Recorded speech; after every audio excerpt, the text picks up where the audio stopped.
Hello, ഇന്ന് നമുക്ക് സിംബോഡിയം ഓർക്കിഡ്സിനെ പരിചയപ്പെടാം. ഈ സിംബോഡിയം ഓർക്കിഡ്സ് എന്ന് പറഞ്ഞാൽ ബോട്ടിൻ്റെ ഒരു ലാറ്റിൻ ഭാഷയായ സിംബ എന്ന വാക്കിൽ നിന്നാണ് വന്നിട്ടുള്ളത് എന്നാണ് ഞാൻ വായിച്ചത്. ഈ സിംബോഡിയം ഓർക്കിഡ്സിന് ഈർപ്പം വളരെ അത്യാവശ്യമാണ്. വായു സഞ്ചാരവും ആവശ്യമാണ്. അപ്പോൾ നമ്മൾ പോട്ട് ചെയ്യുമ്പോൾ വളരെ ശ്രദ്ധിക്കേണ്ട ഒരു കാര്യം, കുറഞ്ഞ അളവിൽ മണ്ണ്, ചകിരിച്ചോറ്, പിന്നെ പെർലൈറ്റ് എന്നിവയെല്ലാം ഇട്ടിട്ട് നമ്മളൊരു നല്ല ദ്വാരമുള്ള ഒരു പോട്ടിലേക്കാണ് സിംബോഡിയം ഓർക്കിഡ്സ് നട്ട് കൊടുക്കുന്നതെങ്കിൽ വളരെ എളുപ്പത്തിൽ തന്നെ സിംബോഡിയം ഓർക്കിഡ്സ് പൂവിടുന്നത് നമുക്ക് കാണാം. വെള്ളം ഒരിക്കലും ചെടിയിൽ കെട്ടിക്കിടക്കാൻ ഇടവരരുത്. വാർന്നു പോകുന്ന രീതിയിലുള്ള ചെടിച്ചട്ടികളാണ് നമ്മൾ ഉപയോഗിക്കേണ്ടത്. നല്ല ഭംഗിയുള്ള പൂക്കളാണ് സിംബോഡിയം ഓർക്കിഡ്സ്. കുലകുലകളായിട്ട് പൂക്കൾ വിരിയുന്നത് നമുക്ക് കാണാൻ പറ്റും. പിന്നെ മറ്റുള്ള ഓർക്കിഡ്സിനെ പോലെയല്ല, ഒരുപാട് വേരുകൾ ഈ സിംബോഡിയം ഓർക്കിഡ്സിന് ഉണ്ടായിരിക്കും. ഈ സൂഡോ ബൾബ് പോലെ ഒരുപാട് കിഴങ്ങുകളും പെട്ടെന്ന് പോട്ട് നമുക്ക് നിറഞ്ഞു വരുന്നതായിട്ട് കാണാം. ഇതെല്ലാം നമുക്ക് ഫ്ലവർ ഇട്ടതിന് ശേഷം ഒരു 3 സൂഡോ ബൾബ് വെച്ചിട്ട് നമുക്ക് മാറ്റി നടാവുന്നതാണ്. നല്ല ചൂടുള്ള കാലാവസ്ഥയിൽ നമ്മൾ രാവിലെയാണ് വെള്ളം സ്പ്രേ ചെയ്ത് കൊടുക്കേണ്ടത്. ഈ വെള്ളം എന്ന് ഉദ്ദേശിക്കുന്നത് നല്ല മഴവെള്ളം ലഭിക്കുമെങ്കിൽ അതാണ് സിംബോഡിയം ഓർക്കിഡ്സ് കൂടുതൽ ഇഷ്ടപ്പെടുന്നത്. മഴവെള്ളം സ്പ്രേ ചെയ്ത് കൊടുത്താൽ ഒരു പ്രത്യേക എനർജിയായി സിംബോഡിയം ഓർക്കിഡ്സുകൾക്ക് ലഭിക്കുന്നതായിട്ട് നമുക്ക് കാണാൻ കഴിയും.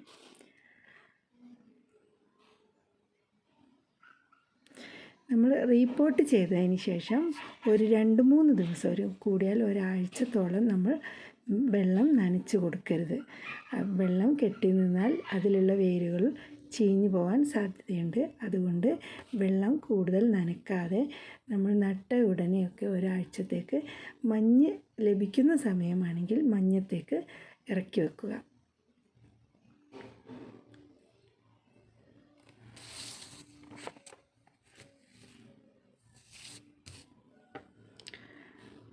നല്ല ഭംഗിയുള്ള പൂക്കൾ നിങ്ങൾക്കിവിടെ കാണാൻ സാധിക്കും.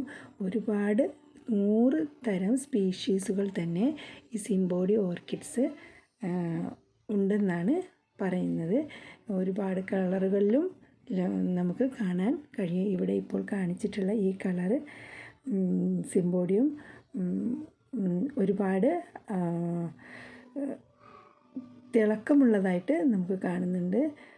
ഭംഗിയുള്ളതും ഈ മഞ്ഞ ഇല കാണുമ്പോൾ നിങ്ങൾ മനസ്സിലാക്കുക, അവർക്ക് മഞ്ഞയും പച്ചയും കടുത്ത പച്ച കളറല്ല ഇലകൾക്ക് ആവശ്യം. ഇടയ്ക്കുള്ള ഈ മഞ്ഞ ഇലകളും പച്ച ഇലകളുമായിട്ടുള്ള ഇലകൾ അവർക്ക് ആവശ്യത്തിനുള്ള സൂര്യപ്രകാശം ലഭ്യമാക്കുന്നു എന്ന് വേണം മനസ്സിലാക്കാൻ. സൂര്യപ്രകാശം ലഭിക്കാതെ ഒരു സിംബോഡിയം ഓർക്കിഡ്സും പൂവിടില്ല. ഈ ചെടികൾക്ക് നീളമുള്ള നേർത്ത ഇലകളാണ് ഉള്ളത്. ഈ ഇലകളുടെ ഉള്ളിൽ നിന്നാണ് സ്പൈക്കുകളായിട്ട് കുലകളായിട്ട് പൂക്കൾ വിരിയുന്നത്. ഈ പൂക്കൾ വിരിഞ്ഞതിന് ശേഷം ഒരിക്കലും വീണ്ടും ആ കുലയിൽ പൂവിടില്ല. സിംബോഡിയം ഓർക്കിഡ്സ് അങ്ങനെയാണ്. ആ കുല പൂവിട്ട് കഴിഞ്ഞതിന് ശേഷം അതിൻ്റെ അടിവശം ചേർന്ന് നമ്മൾ നല്ല വൃത്തിയുള്ള തിളപ്പിച്ച വെള്ളത്തിലിട്ടതോ അല്ലെങ്കിൽ എങ്ങനെ പറയുക, അത് ശുദ്ധി ചെയ്ത ബ്ലേഡ് കൊണ്ട് കത്രിക കൊണ്ടൊക്കെ മുറിച്ച് മാറ്റാവുന്നതാണ്. പിന്നെ ചിലന്തി വല കെട്ടാൻ ഇതിൽ തന്നെ നിങ്ങൾക്ക് കാണാൻ ചിലന്തി വലയുണ്ട്. ചിലന്തി വല കെട്ടാൻ ഇതിൻ്റെ ഇലയുടെ അടിവശത്ത് സാധ്യതയുണ്ട്. അത് നമുക്ക് വെള്ളം നല്ല കട്ടിയിൽ സ്പ്രേ ചെയ്ത് കൊടുത്താലും അതങ്ങ് പൊയ്ക്കോളും. പിന്നെ ഉറുമ്പുകളും ഇതിൽ ധാരാളം ഉണ്ടാകും. പൂക്കൾ തിളക്കമുള്ളതും തിളക്കമില്ലാത്തതുമായ സിംബോഡിയം ഓർക്കിഡ്സ് ഇവിടെ ഞാൻ കാണിച്ചിട്ടുണ്ട്.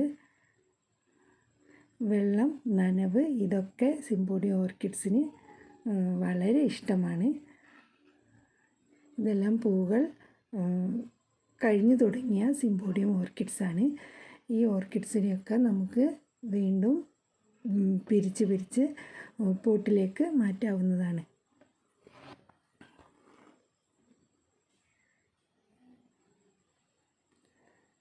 വളരെ പെട്ടെന്ന് തന്നെ അധികരിച്ചുണ്ടാകുന്ന ഒരു തരം ഓർക്കിഡ്സാണ് സിംബോഡിയം ഓർക്കിഡ്സ്. മറ്റ് ഫെലനോപ്സിസ് പോലുള്ള ഓർക്കിഡ്സിനെ പോലെ വളർത്താൻ ബുദ്ധിമുട്ടില്ലാത്ത ഓർക്കിഡ്സ് കൂടിയാണ് സിംബോഡിയം ഓർക്കിഡ്സ്. തുടക്കക്കാർക്കൊക്കെ സിംബോഡിയം ഓർക്കിഡ്സ് വാങ്ങി വളർത്തി പരിചരിക്കാവുന്നതാണ്. ഫെലനോപ്സിസിന് പോലെ പെട്ടെന്ന് ഫംഗസ് ബാധ ഏൽക്കുകയുമില്ല. ഇതെല്ലാം കഴിഞ്ഞു തുടങ്ങിയ പൂക്കളാണ്. ഇതിൻ്റെ നിറവും ഫസ്റ്റ് കാണിച്ച സിംബോഡിയം ഓർക്കിഡ്സിൻ്റെ ഫ്ലവറുകളും തമ്മിലുള്ള വ്യത്യാസം നിങ്ങൾക്ക് മനസ്സിലാക്കാൻ കഴിയും. ഒരുപാട് തൈകൾ അവൈലബിളാണ് സിംബോഡിയം ഓർക്കിഡ്സിൻ്റെ. താല്പര്യമുള്ളവർക്ക് വാട്സപ്പിൽ കോൺടാക്റ്റ് ചെയ്യാവുന്നതാണ്.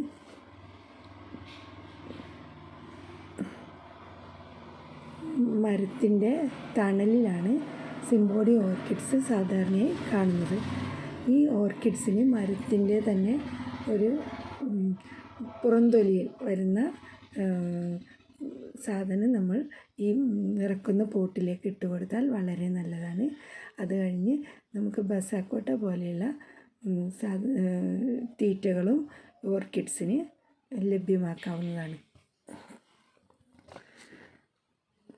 പിന്നെ ഒരു കാര്യം ശ്രദ്ധിക്കേണ്ടത്, ഇതിൽ പെട്ടെന്ന് തന്നെ വേരുകൾ ചീഞ്ഞു പോകും. ആ ചീഞ്ഞു പോകുന്ന വേരുകളൊക്കെ നമുക്ക് വെട്ടിക്കൊടുത്ത് കൂടുതൽ നല്ല ഫ്രഷ് ആയിട്ടുള്ള വേരുകൾ വരാൻ വേണ്ടിയിട്ട് അത് സഹായിക്കും.